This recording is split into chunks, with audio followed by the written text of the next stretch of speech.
Hello good evening दोस्तों। तो 2 दिन सॉरी फॉर लेट, उसके लिए मैं आपसे माफ़ी मांगना चाहता हूँ। मैं थोड़ा सा बिजी हो गया था। बाकी मैं आपको फिर से एक एनाटॉमी का बहुत ही अच्छा टॉपिक जिसका नाम है एक्सिलरी नर्व लेकर आया हूँ। ये भी आपकी जानकारी के लिए बता दूँ कि ये भी एक ब्रैकियल प्लेक्सस का ही सब ब्रांच है। तो हम लोग आज पूरा कंप्लीट पढ़ेंगे एक्सिलरी नर्व। एक्सिलरी नर्व को दूसरे नाम से बोलते हैं सर्कमफ्लेक्स नर्व, और इसका डायग्राम मैं इसको भी नेमिंग करके पूरा आपको एकदम क्लियर कर दूंगा। सबसे पहले हम इसका इंट्रोडक्शन देख लेते हैं।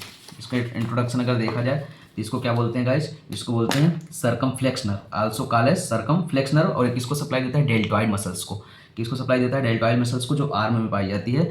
और ये एक्सिलरी नर्व इसका इसलिए बोला जाता है क्योंकि ये एक्जिला रीजन से कोर्स करते हुए आती है, इसलिए इसका नाम होता है एक्सिलरी नर्व।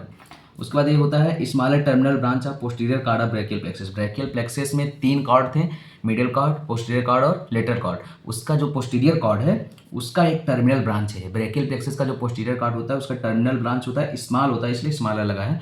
दूसरे नाम से सर्कमफ्लेक्स बोलते हैं। और किसको सप्लाई देती है? डेल्टॉइड मसल्स को। इसकी रूट वैल्यू होती है ventral Rami of C5 and C6। ये आपको याद रखने की बातें हैं, ventral Rami of C5 and C6। Course का मतलब होता है कि कहाँ से शुरू होगी और कहाँ तक जाएगी। तो थ्रू ये कहाँ से स्टार्ट होगी? लोअर पार्ट ऑफ एक्जिला, यानी जो हमारे बॉडी में एक्जिला होता है उसके लोअर पार्ट से स्टार्ट होती है और क्वाड्रेंगुलर स्पेस में आती है। क्वाड्रेंगुलर स्पेस में आने के बाद ये आर्म के पास एक स्पेस होता है जो कि ऐसे चौकोर टाइप का होता है, उसको बोलते हैं क्वाड्रेंगुलर स्पेस। उस स्पेस में आने के बाद ये टर्मिनेट कर जाती है और टर्मिनेट करते करते 2 ब्रांच देती है, एंटीरियर और पोस्टीरियर ब्रांच। यहाँ से आपको समझ में आएगा कि देखिए ये इधर से आया, ब्रैकियल प्लेक्सस के पोस्टीरियर कॉर्ड से होते हुए आया, या ये इसको एक्सिलरी नर्व बोलेंगे। और इधर ये शोल्डर जॉइंट को सप्लाई देते हुए आएगा और यहाँ पे क्वाड्रेंगुलर स्पेस को क्रॉस करते हुए 2 ब्रांच में डिवाइड हो जाएगा, एक पोस्टीरियर और एक एंटीरियर ब्रांच। उसके बाद where it is terminate divide into 2 branch. Relation, इसका रिलेशन का मतलब किससे किससे रिलेट करता है। तो बात करें in the lower part of axilla की, तो ये nerve run downward behind the third part of axillary artery. जो एक्सिलरी आर्टरी होती है, एक्सिलरी आर्टरी हम आपको अगले लेक्चर में पढ़ाएंगे या फिर आगे पढ़ाएंगे हम आपको। तो जो नर्व होती है वो डाउनवर्ड जाती है, डाउनवर्ड का मतलब नीचे साइड जाती है, और third part of axillary artery के जस्ट पीछे पाई जाती है। एक्सिलरी आर्टरी की 3 पार्ट होती है, फर्स्ट, सेकंड, थर्ड। उसके जस्ट पीछे, किसके? Third part of axillary artery के जस्ट पीछे यानी बिहाइंड पाई जाती है। कौन सी nerve? Axillary nerve. Lie on सब स्केपुलरिस मसल्स, किसके ऊपर पाई जाती है? सब स्केपुलरिस। स्केपुला के ऊपर एक मसल्स होती है, स्केपुला के नीचे एक मसल्स होती है, सब स्केपुलरिस, उसके ऊपर से जाती है और रिलेट करती है। मीडियली इसके होता है रेडियल नर्व, यानी एक्सिलरी नर्व के मीडियल साइड में। ये मान लो कि अगर बॉडी है, मिडिल साइड आपको समझ आना चाहिए कि मान लो अगर ये हमारा बॉडी है, ऐसे करके ये हैंड हो गया और ये पैर हो गया।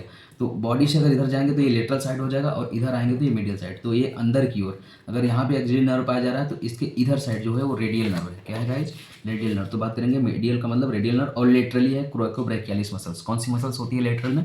कोरैकोब्रैकियालिस मसल्स। उसके बाद नर्व लीव एक्जिला, उसके बाद नर्व एक्जिला को क्या करता है? छोड़ता है। छोड़ने के साथ साथ और क्या करता है? By winding round of the lower border of subscapularis. जो सबस्कैपुलरिस मसल्स थी उसकी लोअर बॉर्डर को पूरा वाइंड करता है, मतलब उससे घूमते हुए जाता है। Give branch to the capsule of joint, यानी जो हमारा शोल्डर जॉइंट का कैप्सूल है उसको ये ब्रांच देती है और उसको ये क्या करती है? सप्लाई देती है। उसके बाद ये कहाँ जाती है? इंटर द क्वाड्रेंगुलर स्पेस में पहुंचती है, सप्लाई देते हुए इंटर द क्वाड्रेंगुलर स्पेस में पहुंचती है। और nerve accompanied by posterior circumflex humeral vesicles. Accompanied का मतलब होता है कि किसके साथ जुड़ते हुए जा रही है? एक कंपनी देते हुए, एक कंपनी अकॉम्पेंड में आ रहा है ना कंपनी, इसका मतलब किसके साथ जा रही है वो? तो ये जा रही है पोस्टीरियर सर्कमफ्लेक्स ह्यूमरल वेसल्स, या ह्यूमरल आर्टरी बोल सकते हैं। पोस्टीरियर सर्कमफ्लेक्स ह्यूमरल वेसल्स के साथ ये अकॉम्पेंड हो रही है। अब इसका अगर और बाउंड्री देख लिया जाए, रिलेशन देख लिया जाए, तो सुपीरियर यानी ऊपर की ओर क्या है? सब स्केपुलरिस एंटीरियर और टेरिस माइनर पोस्टीरियर। सब स्केपुलरिस एंटीरियर और टेरिस माइनर पोस्टीरियर, ये आपको याद करना है। Lower part of the capsule off shoulder joint, और ऊपर क्या होता है? लोअर पार्ट ऑफ, यानी हमारा जो शोल्डर जॉइंट होता है उसका जो लोअर पार्ट का कैप्सूल है वो पाया जाता है। उसके बाद आ गया लेटरली की बात की जाए तो सर्जिकल नेक ऑफ ह्यूमरस का जो सर्जिकल ह्यूमरस की 2 नेक होती है, एनाटॉमिकल नेक और सर्जिकल नेक। तो लेटरली कहाँ पर? लेटरली इसके लेटरल कौन होता है? Surgical neck of humerus. Inferiorly यानी नीचे की बात की जाए तो यहाँ पे होता है टेरिस मेजर, इसको भी सप्लाई देती है ये। और अगर मीडियली की बात की जाए, मीडियल यानी बॉडी की तरफ की बात की जाए, तो लॉन्ग हेड ऑफ ट्राइसेप्स। कौन सा? ट्राइसेप्स, क्योंकि ट्राइसेप्स मसल्स मीडियली ही होती है। उसके बाद इन क्वाड्रेंगुलर स्पेस में डिवाइड होती है 2 ब्रांच में, एंटीरियर ब्रांच और पोस्टीरियर ब्रांच। एंटीरियर ब्रांच किसको सप्लाई देती है guys? Deltoid and skin over antero inferior part. किसको? डेल्टॉइड मसल्स को, और उसके ऊपर की स्किन को, जो कि किधर पाई जा रही है? एंटीरो इंफीरियर यानी आगे और नीचे की ओर। और पोस्टीरियर ब्रांच किसको सप्लाई देती है? Teres minor and posterior part of deltoid. ये एंटीरियर पार्ट और ये देता है पोस्टीरियर पार्ट। तो यहाँ तक ये कंप्लीट उसका इंट्रोडक्शन ये पूरा इंट्रोडक्शन, कोर्स रिलेशन, और उसके बाद ये इसका रिलेशन, उसके बाद ब्रांच कंप्लीट। उसके बाद हम लोग इसकी नेमिंग देख लेते हैं। तो गाइस ये आपका पोस्टीरियर कॉर्ड है, पोस्टीरियर कॉर्ड है। ये जो आपकी नर्व आ रही है इसको बोलते हैं हम लोग एक्सिलरी नर्व। ये कौन सी नर्व है गाइस? Axillary nerve. ये यहाँ सप्लाई देती है कैप्सूल ऑफ शोल्डर जॉइंट को। किसको देती है गाइस? शोल्डर जॉइंट को। उसके बाद ये दो ब्रांच में डिवाइड हो जाती है, इसको बोलते हैं पोस्टीरियर ब्रांच। क्या बोलते हैं इसको? Posterior branch. और इसको बोलते हैं एंटीरियर ब्रांच। और पोस्टीरियर में किसको देती है? अभी जस्ट हमने पढ़ा टेरिस माइनर को। और ये posterior part of deltoid muscles. कौन सा पार्ट है ये guys? Posterior part of deltoid muscles. और उसके बाद ये इधर आती है, ये कौन सा है?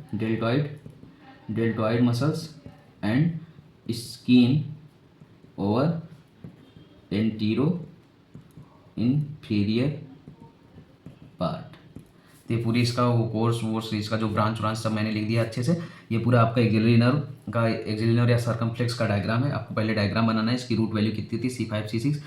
ब्रेकियल प्लेक्सस के पोस्टीरियर कार्ड से निकलता है और एक्सिलरी नर्व से होते हुए यहाँ पे है आपका क्वाड्रेंगुलर स्पेस। इसको मैं लिख नहीं रहा हूँ, यहाँ पे लिख लेना। इसको बोलते हैं क्वाड्रेंगुलर स्पेस। और उसके बाद एक कैप्सूल ऑफ शोल्डर जॉइंट को सप्लाई देते हुए दो ब्रांच में डिवाइड हो जाती है, posterior branch, anterior branch. Posterior में टेरिस माइनर और posterior part of deltoid muscles को सप्लाई देती है, और एंटीरियर में डेल्टॉइड मसल्स और skin over anterior inferior part को देती है सप्लाई। उसके बाद इसका ये इंट्रोडक्शन हो गया कंप्लीट, और इसका भी ये ब्रांच।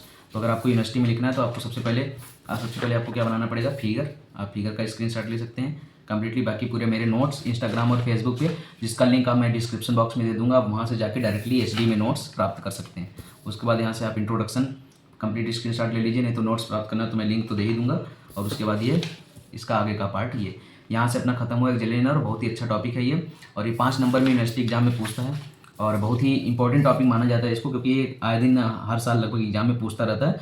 तो बिल्कुल आप पढ़ते रहिए एनाटॉमी के ऐसे ही लेक्चर। अगर आपको और पसंद आ रहे हैं तो आप कमेंट करिए, और ज़्यादा से ज़्यादा चैनल को सब्सक्राइब और शेयर कीजिए, और वीडियो को पूरा देखा करें गाइज, क्योंकि अगर आप पूरा देखेंगे तभी आप समझ पाएंगे कि मैं जो भी चीज़ पढ़ा रहा हूँ मैं कहना क्या चाहता हूँ। और कहीं भी अगर मेरे से मिस्टेक हुई आप उसको नोटिस कीजिए, और मेरे कमेंट बॉक्स में आप कमेंट करिए। और इसके बाद मैं यहीं तक आज कहना चाहता हूँ। उसके बाद मैं अगला वीडियो आपको नेक्स्ट कल दिन डाल दूँगा। 2 दिन का जो लेट हुआ वो मेरे कुछ पर्सनल प्रॉब्लम था, मेरे एग्जाम्स थे, इसके कारण लेट हो गया।